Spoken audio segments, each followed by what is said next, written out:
Welcome to a GBA ranking video. If you don't know what the GBA is, the GBA is a competitive Pokemon league.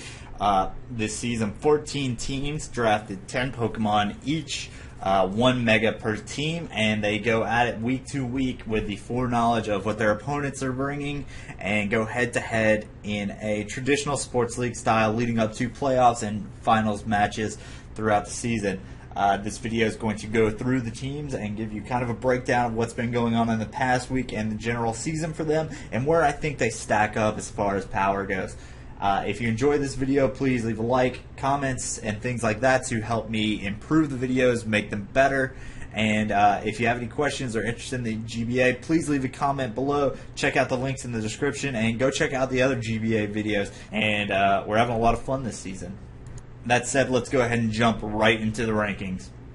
Okay, before we go right into it, this week we're going to do a lot like last week, where we're probably going to try and do a lot of these shorter and faster, because we do have a really long segment at the end of the power rankings where I'm joined by John of the New Orleans Pelipers and Steve Magnitude of the Milwaukee Saucebucks, and we do about a 30-minute discussion on all the trades that have happened up to week 7. So that being said, now we're going to jump into these, and they're probably going to be a little bit on the shorter side.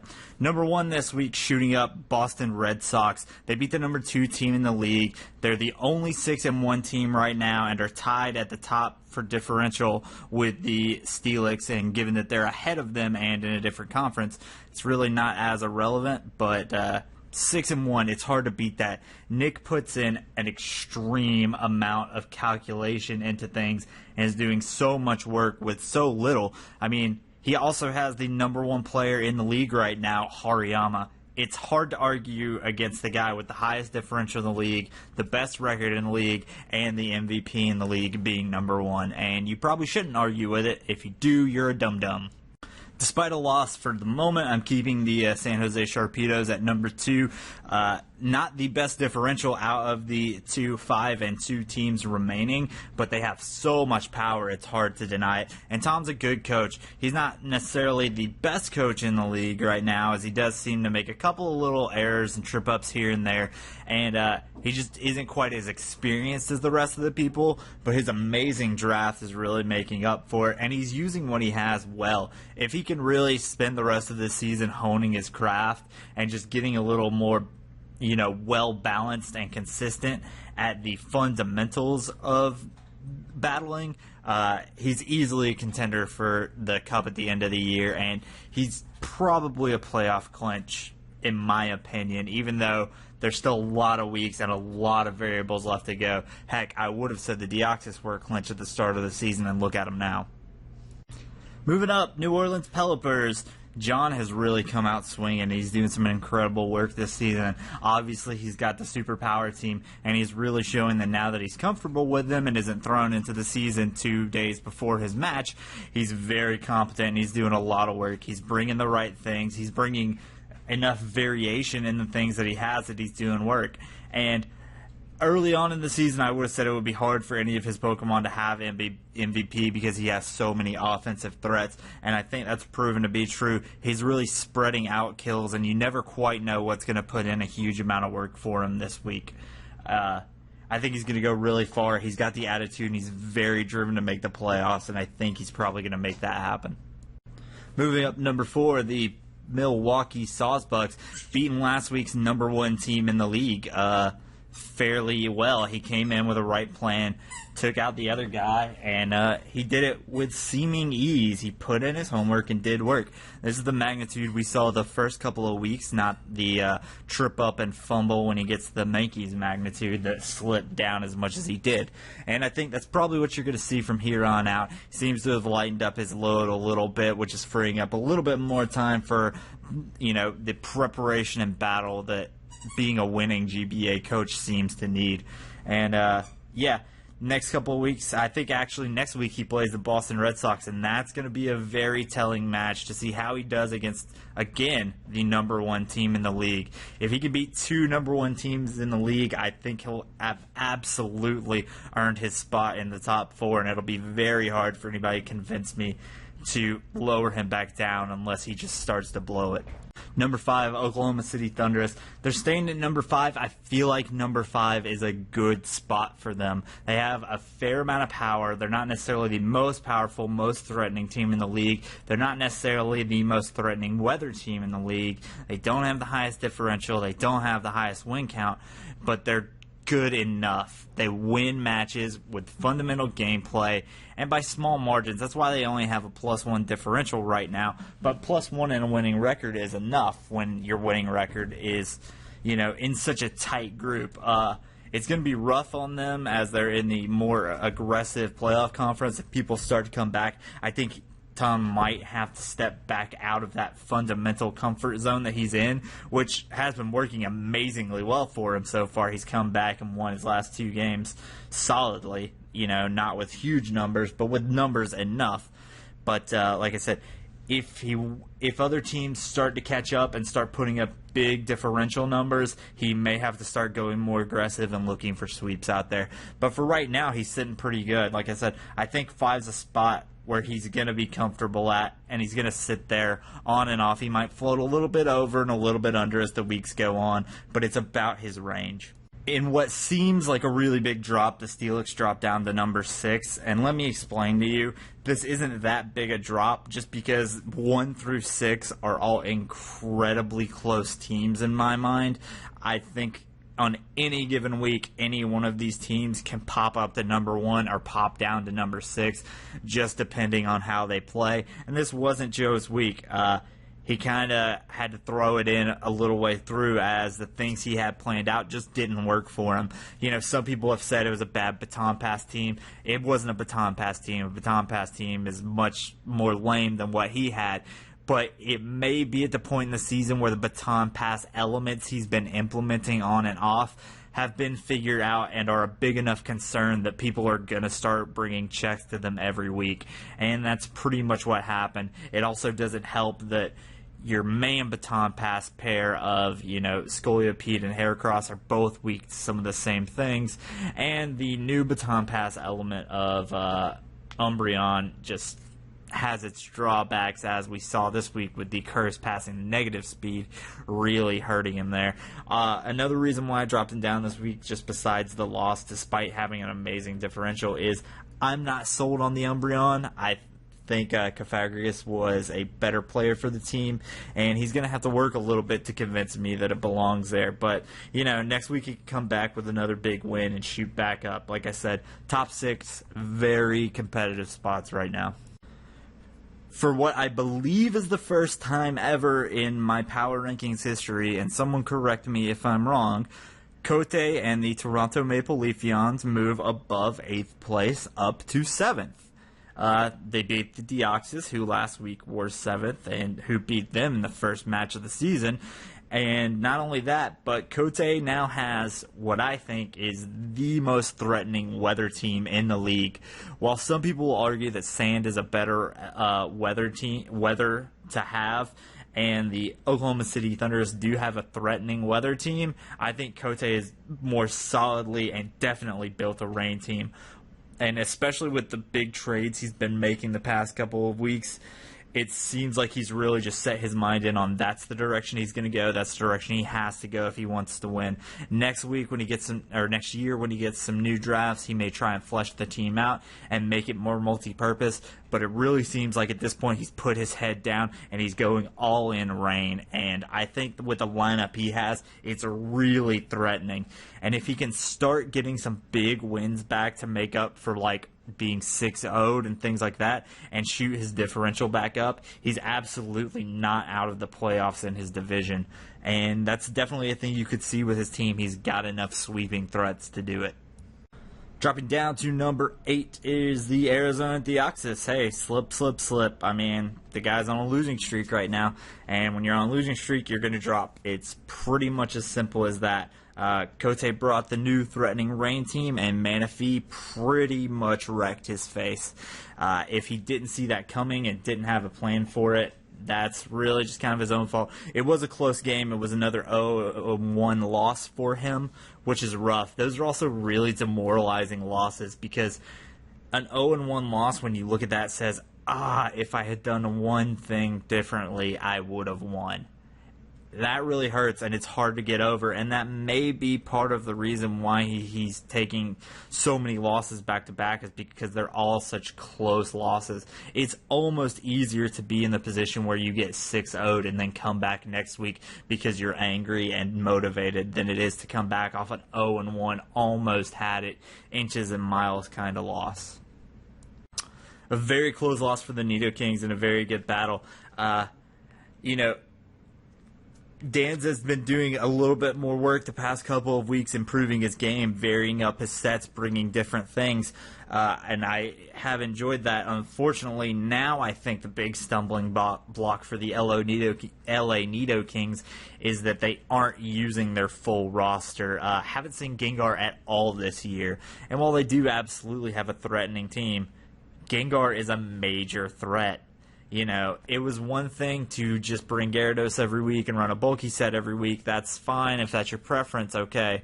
But, to just totally neglect something over other things, it's kind of hurting them. I think the most apparent use of that is the massively underwhelming Raikou compared to last season's Jolteon.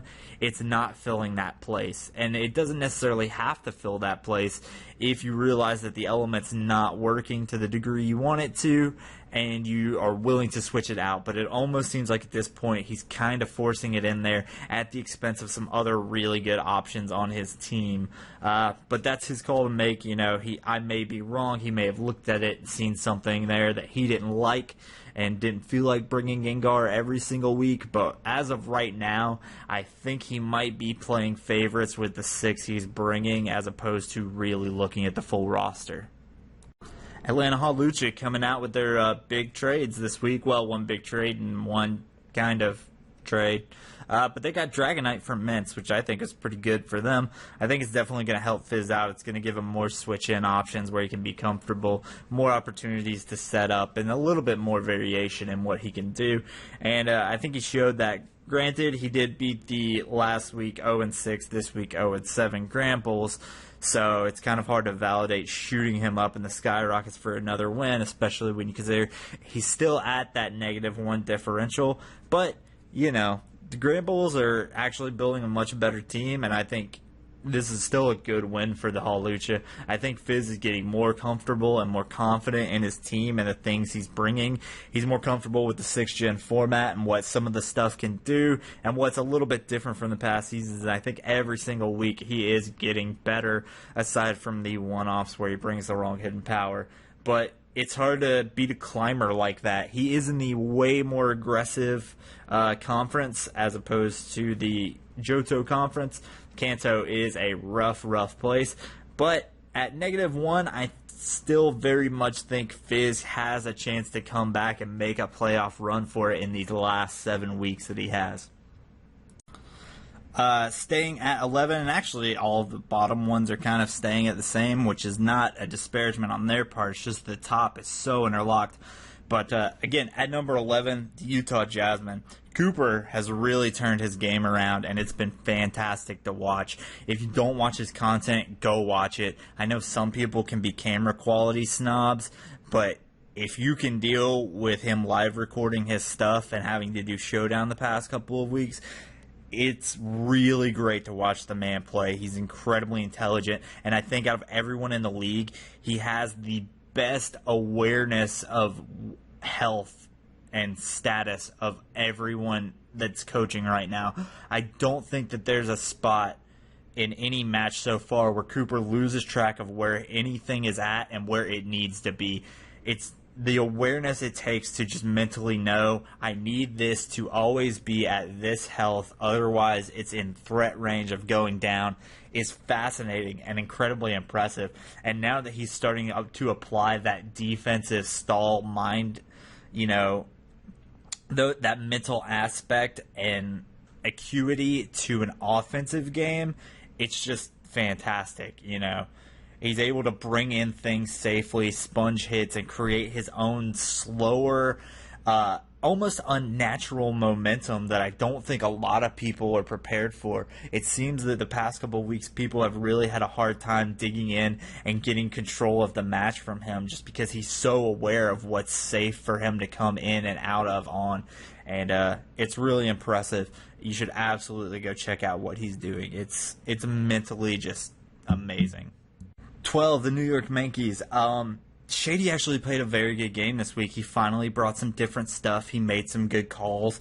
He was just up against the on-the-warpath New Orleans Pelicans, and I don't think there's anything at all wrong with him losing to that. He only lost 1-0, and I think there were a couple of points in the match where he really did have a fairly good chance.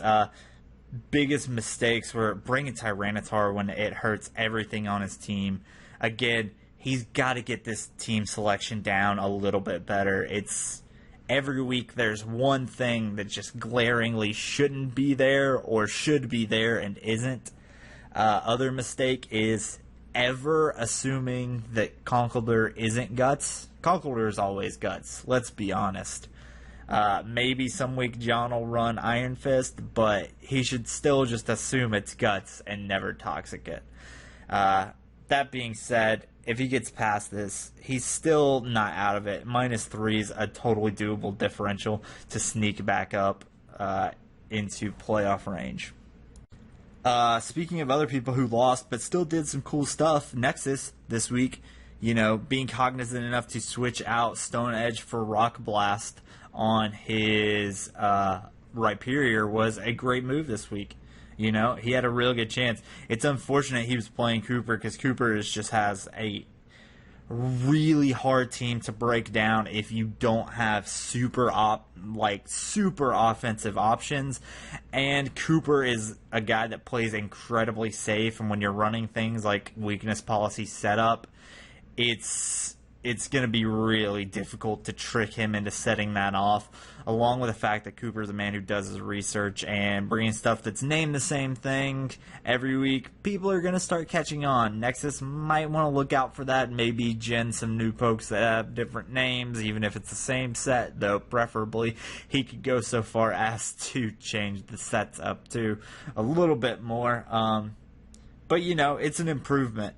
And that's all you can really ask for. It's not enough of an improvement to move him up anywhere in the rankings from number 13, but it's still some form of improvement.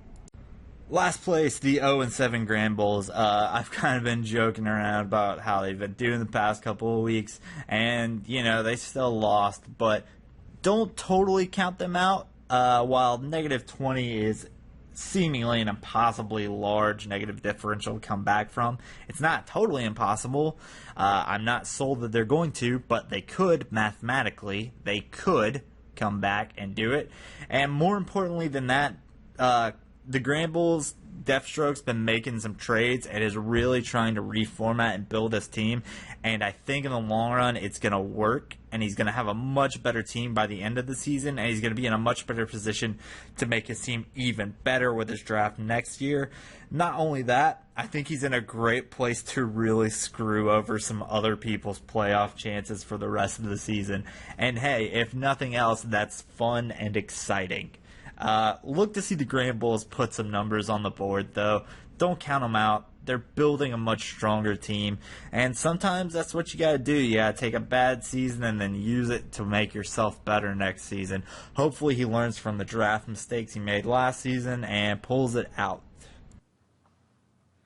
Okay, welcome to little bit we're going to do here, talking about all the trades that have happened post-week or pre-week 7 of the GBA. We're not going to include the preseason things because I feel like it's kind of hard to judge how much they affected things, as we didn't get to see the teams function with some of the stuff that was traded before they were even in a match. We're just going to focus on things that happened during the actual season. And now that we're at the halfway point, we've had a fair amount of trades circle around throughout the teams, and I am joined by Steve Magnitude, owner of the league, Milwaukee Sauce Bucks coach, all that fun stuff. Say hey, Steve. Hey, Steve. He did it. And also some little kid, Pokemon John. Just kidding. He's a We great we guy. tried to get his girlfriend, but she was busy, so I got Yeah, we're gonna work on rescheduling Nikki for my co-commentator on the playoffs. we'll get there. Yeah, I just wanted John so I didn't have to download a program to record Skype audio myself. Um, yeah, everybody has their uses. All right, so first trade of the season was I think it was probably week 2 or week 3. June June 25th. 20, June 25th, the Chicago Grand Bulls trade Blissey to the San Jose Sharpedos for Florges.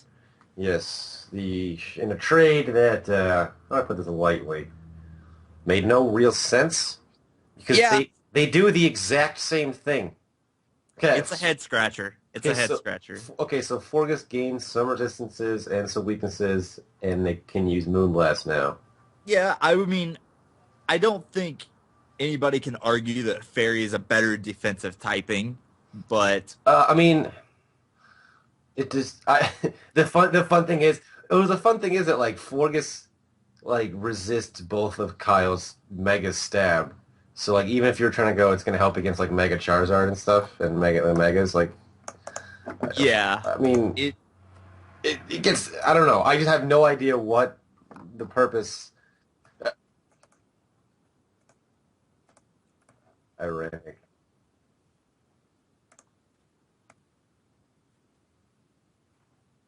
Yeah, then he had to yeah, ship it away. it was the best showing of Florges in 2 seasons, and it was yeah.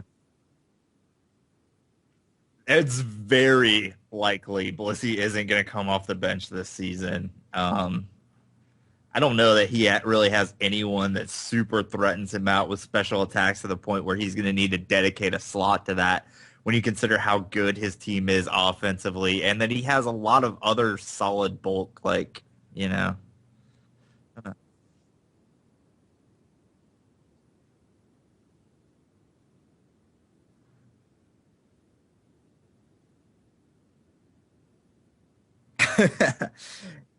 Yeah, you do have to think at this point, this was early on. I believe Tom had his one loss by then already.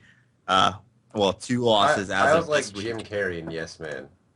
You want to trade that? Sure. All right. Yeah, yeah. Whatever. Just get it And done. yeah, I mean, Kyle had all of his losses by that point because all he does is lose. So at this point, like it was probably an early sign that he was not happy with his team and probably needed to unload some stuff. And maybe I just this like was just a feel good I trade, just like guys. Blissey. Like, if you had Blissey and Sableye, like you just work with that.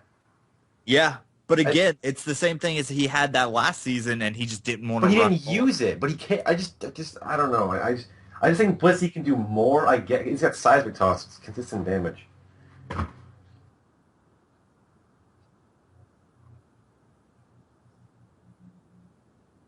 That's true.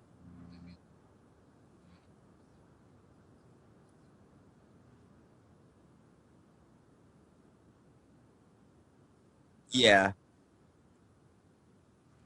I mean it's a good thing we're in a season without trade transaction limits because otherwise it would have just been a waste for both of them.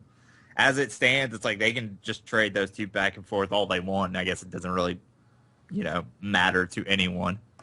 But they should just every week trade them back and forth, and then maybe they'll use them. Uh, all right. So next up is last season's championship team, the LA Nido Kings trade Gardevoir to right now the number one team in standings, the Boston Red Sox for Jirachi. Went down early in July. July 5th. Yeah. So I actually like this trade for both teams. I like it more. I like it more for the Red Sox because he didn't even want to draft Jirachi. He just did because it was there. yeah, there And was. when I would say when there you're was there like like round 10, you just got to pick it up at that point. Like you just have to. yeah. Also, you got to look at hits three psychic types. It was a Yeah. really psychic week, and while he did Dark week. yeah, a Yep. really dark week, but while he did get Gardevoir, he picks up that fairy typing, so it cancels it out a little bit. Um,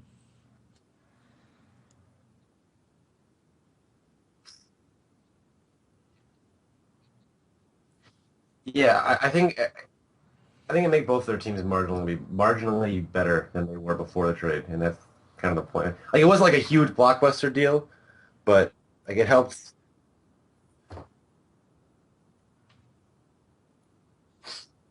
Yeah, could use full defensive if you want to, full offensive. Yeah. And I mean, it gives I don't know. no.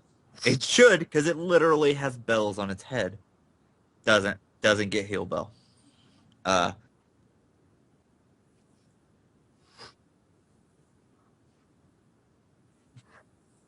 Trace has its usefulnesses, you know.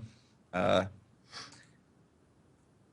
yeah, it is. I mean, it's definitely better than it used to be, and it did work last season. Like I think he was running Scarf a couple of weeks randomly. And yeah, it helped him pick up a win the first week he used it. It actually took out three things that week. Uh, yeah, I mean, if you could pick that up, also special event Rachi, and that's coming out soon in Japan. It's gonna have Moon Blast, so that's gonna be great.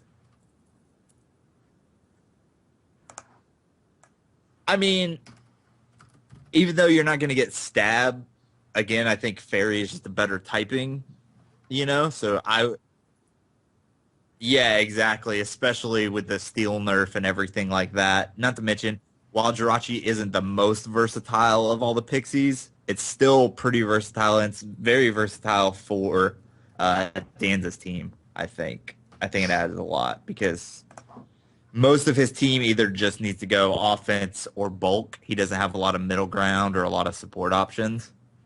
Yeah, I think So that's I what think, helps the most is his support options, and he's got Gengar and Gyarados and Gliscor, so he's not like weak to ground. I mean, he's got some ground weaknesses, but he's got four Pokemon that are literally immune to ground too. yeah, exactly. So I mean, he could do a lot with Jirachi. Like I said, he can go Paraflinch, defensive, Calm Mind, Bandit Special if you want to. defensive. You Yeah, can do special offense. You can do Calm he Mind could do a lot. subs. He could do a lot. And he only has Yeah. one other Pokemon that would be weak to Dark anyway. That's Gengar. So it's not like And I mean, he's got options for that because he does have Scrafty. He can always run, and you know.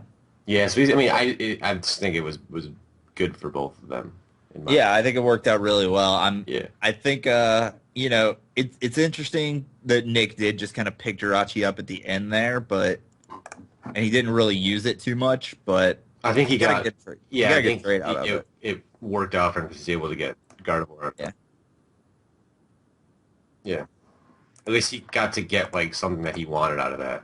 Because there probably wasn't a lot that could help him in that spot anyway in the draft No. at that point. So Well, I mean, there's a couple things that are still in the pool that are pretty good, but yeah, you know. yeah, let's hold on to that for next year, not for the draft.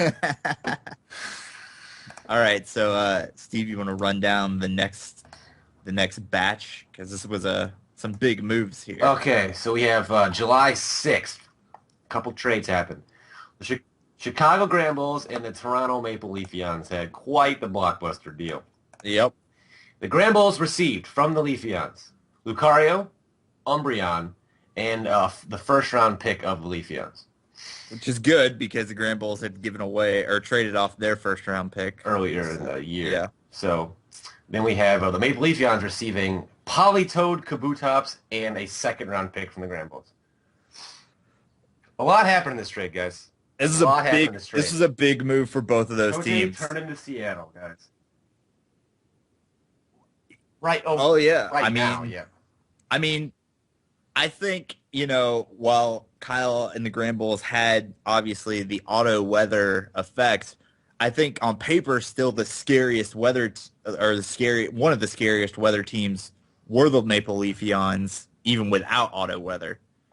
And now that they have that, 'Cause I think Manaphy was one of the most underrated picks of the draft.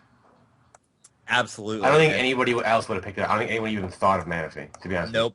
And I mean, it really seemed like he came in wanting to draft a rain team. Yeah. And now he's definitely made it happen. Oh, he's got Kingdra and Manaphy. He came from both sides. He got Swift Swim. He's got He also has Thunderous or no Tornadus. Tornadoes. Does he? Tornadoes I think, though, right? Yeah, Yeah, okay. still Yeah, running yeah. 100% Hurricanes, man. That's true.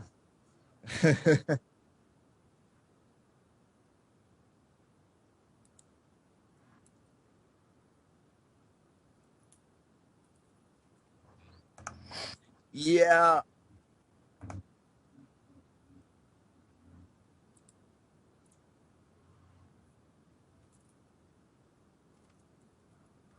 Oh yeah. I mean, the the biggest hindrance to their playoff chances is that they're in, the Kanto Conference, which is ridiculously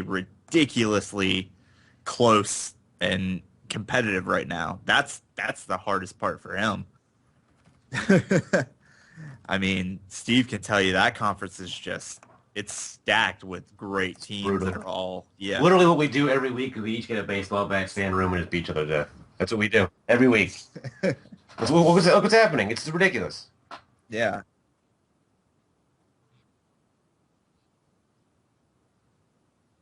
Yeah, it goes 6-1, 5-2, and the rest of the conference is 4-3, 3-4. Yeah. So everyone is 2 games out of a playoff spot. Technically, 1 game out of a playoff spot if that's because if the season ended right now, that's more top heavy, I think. Yeah. There's some disparity with the 0-7 Grand Pulse down there.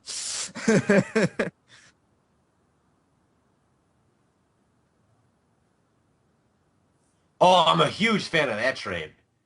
he Hell yeah, you yeah, did for 3-team Cafagnius. trade. Yep. I think Hell that was yeah, a you good did. move.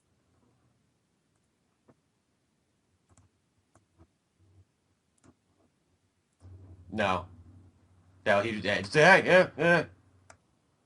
But I think it worked. I think that was a good trade.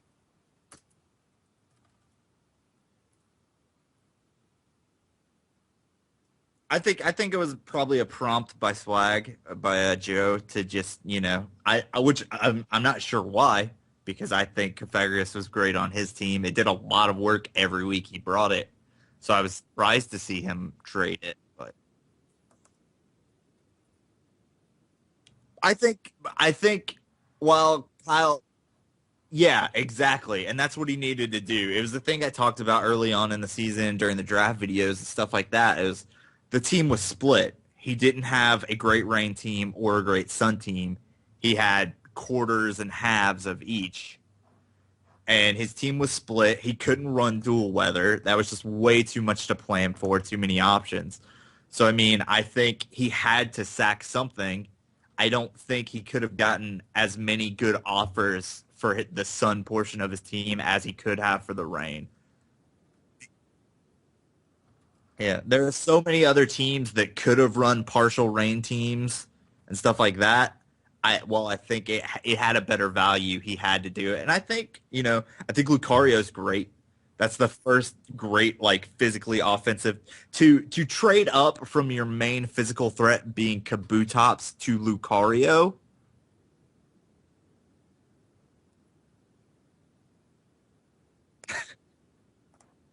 Yeah, absolutely.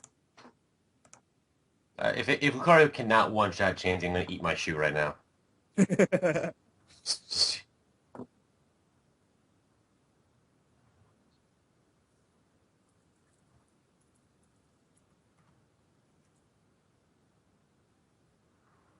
Yeah, I mean, I think this was his first week using them, and didn't work out for him It this just it week. just makes his team just like harder to plan for. It's not like I was never gonna plan for a Kabutops. Like I Klefki, just suck it. You know what I mean? Like, Yeah, and but especially with so many teams that have priority that's exactly, faster than yeah, blue tops, like exactly. who cares? And now he's got like Every Lucario. That could go special if you wanted to mix. It could be a lot of things.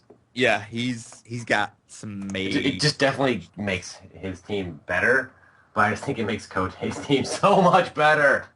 Yeah, I mean, but you also have to think not in the same conference, so kind of less of an issue for him. I mean, it would be an issue, if he's super concerned about play out running into Kote in the playoffs and stuff like that. But really, it doesn't hurt him as much as it helps him. It hurts everyone else in the league. But yeah, yeah, exactly. I got to play Kote twice. Suck my nuts, Kyle.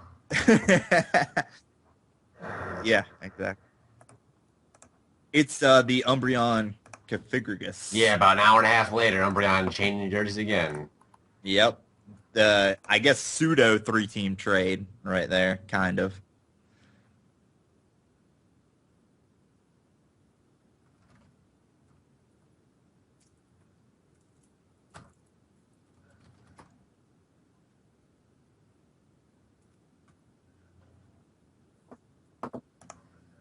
Yeah, I mean, I guess it gives him some extra cleric, which he doesn't really need. Uh, it's gonna do. It's technically bulkier than Configurgus, but yeah, which he hasn't been using. He's only used Toxicroak 1 week. Uh, I mean,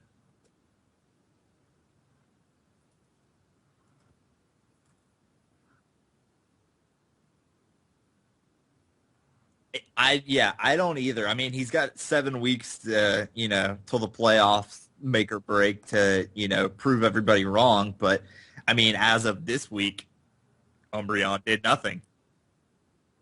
What did he do with what? Umbreon. Oh, he tried to he had zero attacks for the baton pass. He tried to mean lick trap me baton pass a curse. Yeah. He had zero attacks, and I'm so glad he didn't have Pythagoras because that Will-Wisp would have been a problem. Yeah. I mean, He literally got a that's Pokemon that's like, hey, I'm also gonna die to Cabalion. So I was like, yeah, oh, that's cool. that's another thing. Yeah. Cofagrigus, so useful with Mummy and Will-O-Wisp and stuff like that. I mean, to lose that.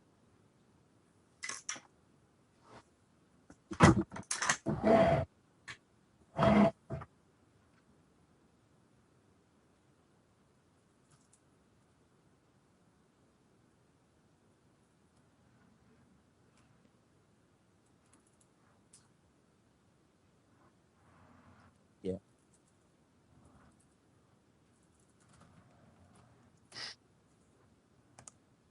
Or- I'm happy. I'm happy too because it just doesn't die to Cabalion. So it made my team planning for Joe so much easier. yeah. I just go, oh, I already have thing that beats this. It's that. I I don't mean, need. he gets Wish off of it. That's good, but I'm just happy. I couldn't do it. It's like, oh, and you have it. Your main attacking type is dark, and I justified. This is fantastic. yeah.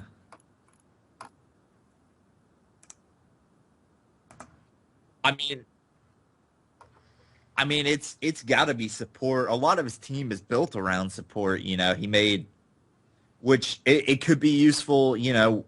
To not have to rely on Shaman passing healing wishes to get things back in the game because we have seen. That was a big part of his win against Nexus was using the healing wish to get Mega Heracross back up to the point where it could wreck the rest of his team. So having a more reliable recovery for his Mega, but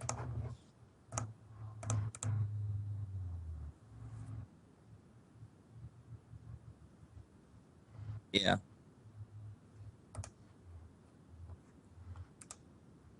And I mean, they traded for the same contract length, so nobody won out or lost anything there. But I'm just not sure next year it's going to be worth it for him unless he has, I don't know. The next trade is the Atlanta Halucha and the Arizona Deoxys. The Halucha received Dragonite and a first round draft pick from the Deoxys, and the Deoxys received Salamence and the Chicago Granbuls that was originally traded to the Halucha. First round draft pick next year as well. Yep.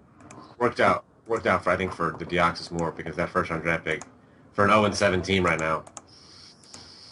This is where Steve and I disagree a little bit. I think Yep. both teams won in different ways. Uh, I think Gubs got the better trade value, obviously. Even though with the rapid decline they're on, he's not. He could very well end up with the number 2 draft pick of the season. yeah, But I mean it's a little, you're being a little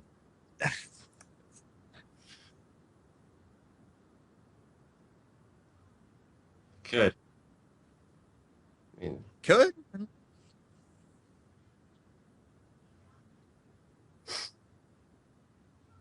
Yep.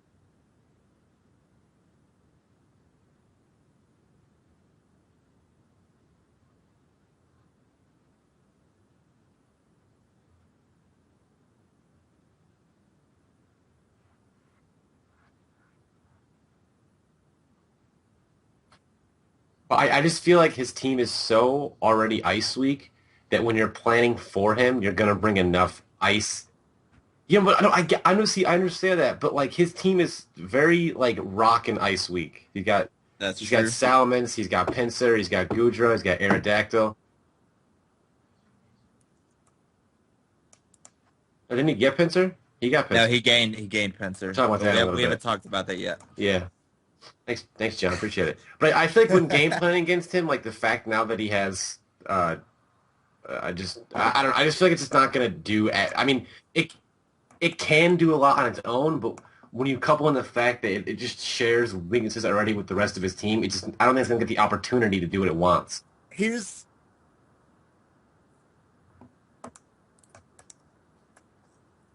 Yeah, but like I said, I think it's a yeah, matchup based league. yeah.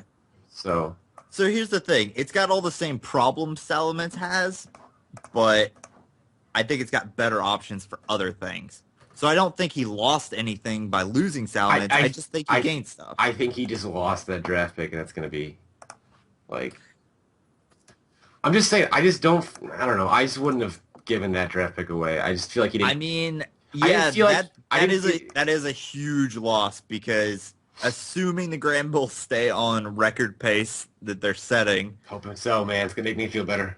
yeah, they'll be the number one draft pick next season in a season when let's see, Clefable, Sylveon, Terrakion, Terrakion is going number one. There's no Volcarona, way Terrakion is not Alakazam, Skarmory. Yeah. Skarmory, Noivern, Vaporeon, uh I mean, we've pretty much yeah, all of those go back into the pool next year. Yep.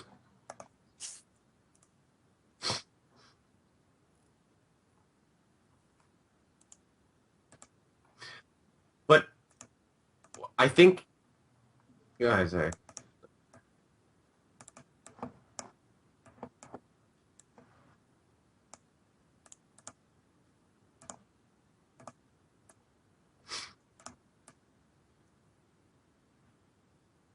Yeah, but Moxie Mans can do so much work in this format though, because like you can't. Not everybody has that Pokemon that can take out a stat booster just because the way the draft worked out. Not everyone can have a Quagsire or something like that. Yeah. But and also I think the fact that when the trade happened, he was last in the division. So I felt like if anything, he should be stockpiling for next year's draft, not giving that away, especially in a division that's so tough. Well, yeah, he's second to last in division.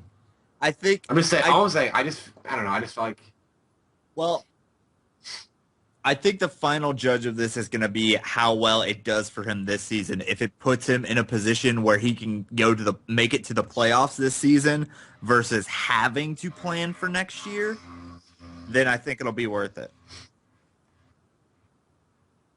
yeah, Yeah. yeah. I also like this trade for one reason because Dragonite was the bench. Like Gubs never used it. At least it'll get used. That's You true. know? The Yeah. trade of the millennium. I want to set this up by saying when I first found out about this trade, it was 4:30 in the morning, and I just arrived at my friend's house. And that friend was Tom, the owner of the Sharpedos. And he goes, there's a trade that happened. And I was like, I mean, this late at night? He goes, yeah. I was like, did it involve Kieran Black? He's like, no. And then he showed me who was involved in, and I didn't think it was worth talking about. I just don't believe this trade actually happened. I don't understand it. Why is that? Hold on, John. Let me explain the trade what happened first. It was a three-team trade. So the Utah Jasmine, the New York Yankees, and the Atlanta Hawlucha. Three teams that are trying to get in the hunt for a playoff spot. Yeah. All of them struggling to varying degrees. The Hawluchas received Pinsir from the Yankees. The Yankees received Steelix from the Jasmine. And the Jasmine received Slurpuff from the Hawlucha. Now, I guess if the Jasmine are trying to get offensively better, like Slurpuff can obviously unburden and you can sweep, but I feel like if anything, he should have probably gotten Pincer of All out of right. any of those. I just don't feel like any team got really better. So here's the thing. Out of those three, Pincer has not seen a game. Yep. Slurpuff has been in one game where it went 0-1 against One you, turn. Steve. Yeah, it was in the Yep. turn. But every week Steelix has been brought, it's at least done support work. Yeah. Yeah, okay. It's I think out of those, I think Steelix the best option because the sturdy can help. It's got stealth rocks. Yeah, oh, definitely. oh yeah, hands Definitely, down. definitely one. Hands down.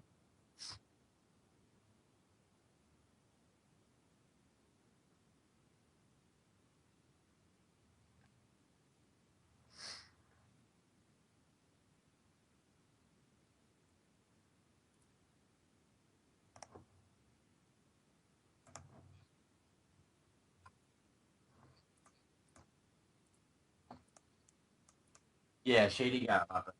Shady got a lot better.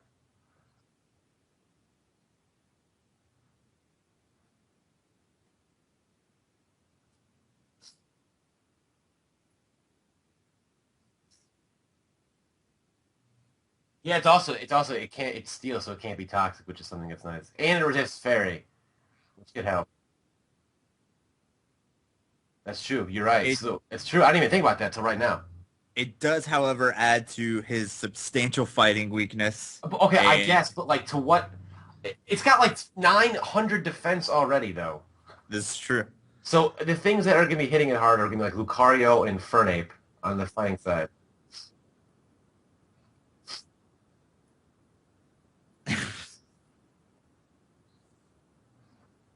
Earth power. Yeah. I mean, in a matchup-based league, sometimes you can make stupid shit like that work, you know?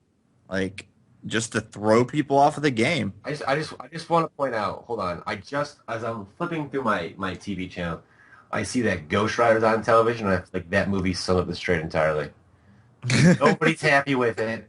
And everyone wishes it were not on my screen. So, Yeah. No, I think Shady got like made the best out of it.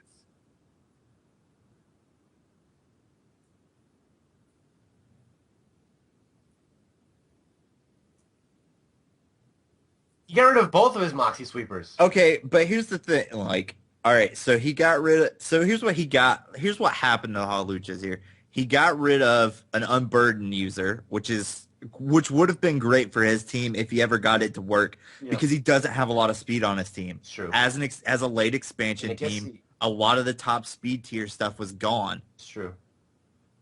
So it's like besides Scarf Salamence, I mean, I guess you could Scarf Pinsir late game, but does Pinsir get U-turn at least? Ah, I mean, yeah, I think the quote unquote standard Pincer he set can't. just like Brick Break. He can use it with Mega- Mold Breaker though. It gets Mold Breaker, doesn't it? Yeah. I was saying if you were going up against a team with like some Levitator or something, you could run Mold Breaker, and that couldn't be might not be terrible.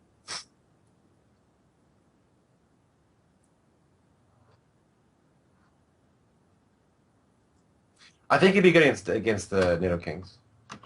I mean, I guess in theory it could do work to the Red Sox, actually.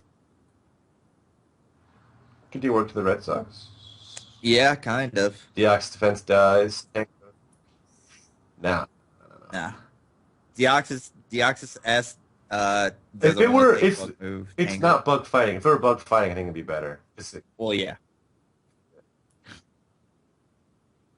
Run guillotine. Yeah, exactly. Yeah, why You not? could, Why not? Go for it. Go for it. Could you I imagine mean, how pissed off you if I lost to like him hitting two guillotines in a row? I'd just like sell my car at that rate. I don't want to be alive in this dimension anymore. It's gonna I drop. mean, a toaster so defense. that's a thing to consider about this trade is maybe Pencer works for Fizz. Fizz is an old school guy. Like if there's any out of those three, you know, it like Shady never uses a Pencer. That's not something he's going to be familiar with. Maybe Cooper could have used it because he probably has some experience using it in previous generations where it was a little bit better. But it's like maybe Fizz can do it.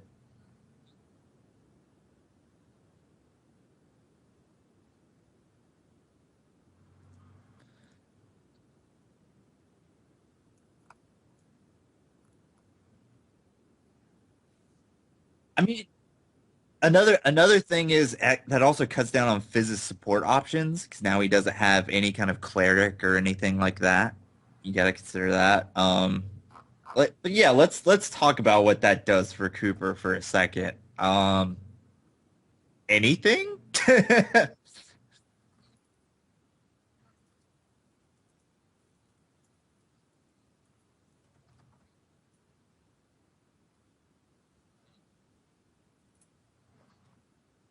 Yeah.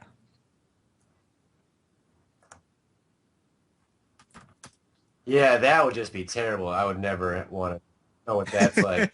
You know even worse, you got to do it live. Oh my God. I mean, you that would be just the worst. I just want to just want to.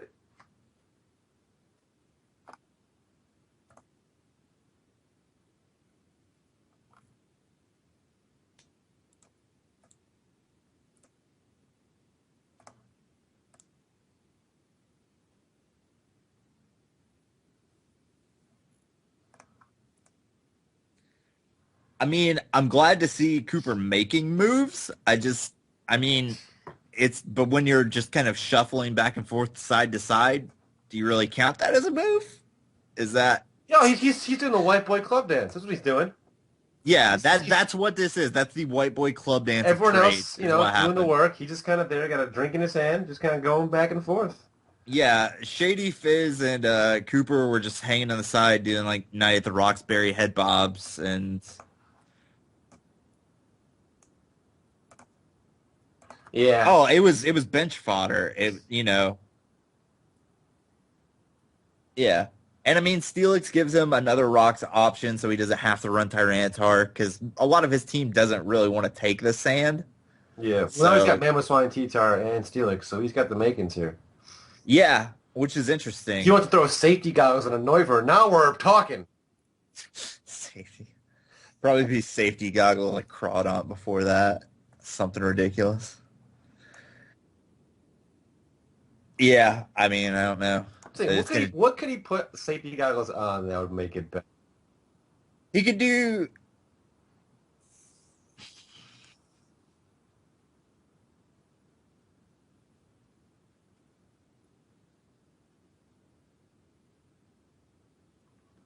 Darmanitan because bluff is scarf because Darmanitan's always scarfed every time. I mean, that's the only way it's really good.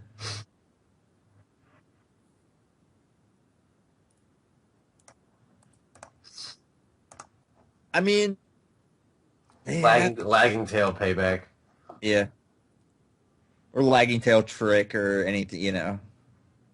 I want to see somebody pull off a poison barb on something that's obvious knockoff bait, like or not poison Yo, barb, but a sticky barb. That's what yo, it is. that's that's an idea. Are you gonna please run sticky barb Yeah, I was Cobalion just next thinking week? that. Oh my God. Uh-oh. But the problem is you have to make sure whoever's doing the knockoff already has their item knocked off or used.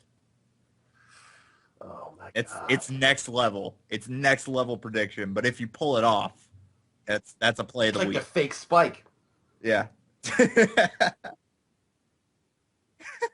You don't want to give me bad ideas because I'll consider them. Do you see what the hit on top I brought last year against Gubs? That was genius. Thief on top, which Cooper's run twice, It was and genius. it's not been bad. And my Greninja last year against that fucking Conkeldurr, I made that Conkeldurr look silly. Who shadow sneaks a Conkeldurr? I do. That way it can't be my clutch. Yeah, I think we've covered the trades. We might do more off recording speculation about Steve's sticky barb strategy. Sticky Barb Cabellion. It's my Keyshawn Johnson. He's like Paul Pierce gonna come out of the tunnel at halftime. Gonna put up like 30. What you should really do is do sticky barb Malamar and just totally sell it. Oh, Secret weapon. right. But yeah, I think that's a good point to stop off. Thank you guys for doing this with me. I wanted to have some people actually bounce stuff off of. I think we covered that pretty well. It's going to be interesting to see how these trades work out for everybody. And I think it's going to be interesting to see if anybody else works out any more trades. Neither of you two conveniently have done It's not through lack of effort, okay? Yeah. I've been trying. With his dick. With Yeah. his Deoxys. I mean, he may be regretting that now on the incredible Deoxys downslope that he's on, but His mouth salivates. but yeah, thank you guys so much for joining me. Next up, I'll have the predictions segment after this, so stay tuned for that. You can cut it there, John. All right, we're going to wrap this up with our predictions for Week 8. The LA Nido Kings versus the Pittsburgh Steelix. Got to go Steelix on this one. Danza could pull an upset. He's got enough power, and he may be hungry after a few frustrating losses this season. And the Steelix would be a good team to kind of say, hey, I'm still on the map. I'm last year's champion. I won. However, I think Joe's probably more frustrated after his loss last week and is probably going to come out swinging this week and not take any shit from the Nido Kings. So I expect the Steelix to put up numbers on this one.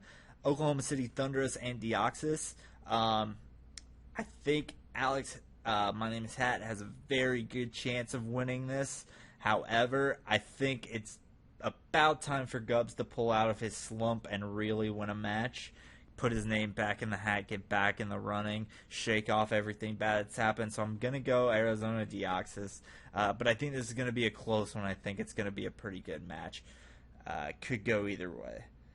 Next up, Milwaukee Sawsbucks at Utah Jasmine. I'm going to give this one slightly to the Sawsbucks. They do have some heavy hitters on their team.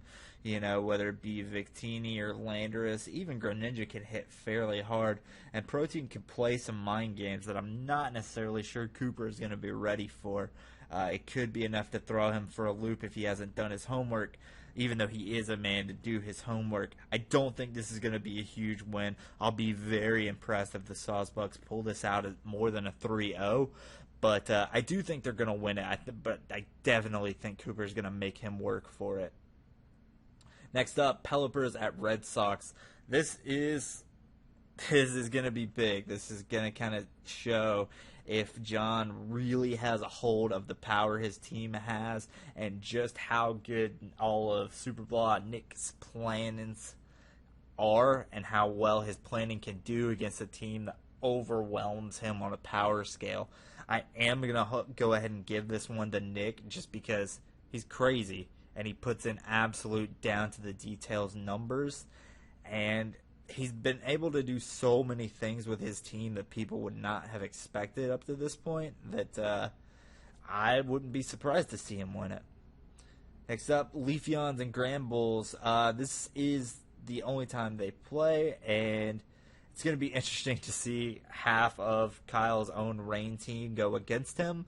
I do think they're going to go against them. I don't think this is going to be the week you're going to see the Granbulls win. Sun very rarely beats Rain ever, and Kote's Rain team is better than Kyle's Sun team, honestly, at this point. So I think the Leafeons are going to get up another week, but I think you're going to see the Granbulls get better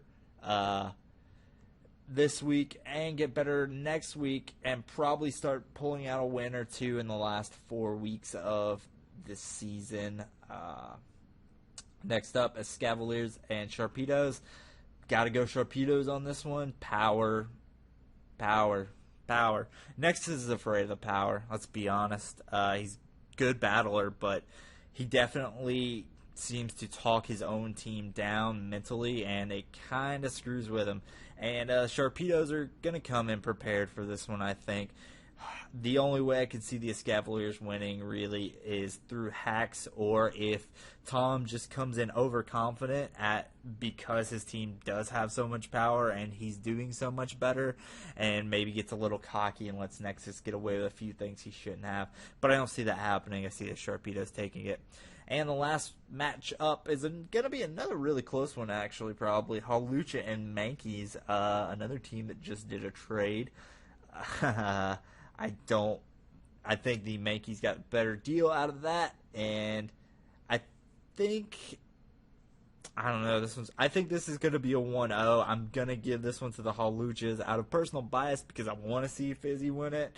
I won't mind if Shady wins it, you know. I think Shady's probably due for a win and getting back into the game after his vacations. He's not going to suffer his 2 losses well, but I think it's going to be hard for him to overcome some of the things that the Halucha have, and he's not going to be used to playing somebody like Fizz, whereas I think Fizz probably has gotten used to playing people with Shady's level of experience over the years, and he seems to have adapted very well to the format now. So I'm going to give this one in a very slight edge to the Halucha. That's it for the video. Sorry if a lot of the commentary in the earlier part was a little bit rushed. Like I said, we had a long discussion about the trades, and I didn't want people to get bored before that because I thought it was a good talk, and also didn't have a lot of video this week. So for the few people that do watch the video and don't just listen to it in the background, I didn't want them to get super bored staring at random pictures I put up.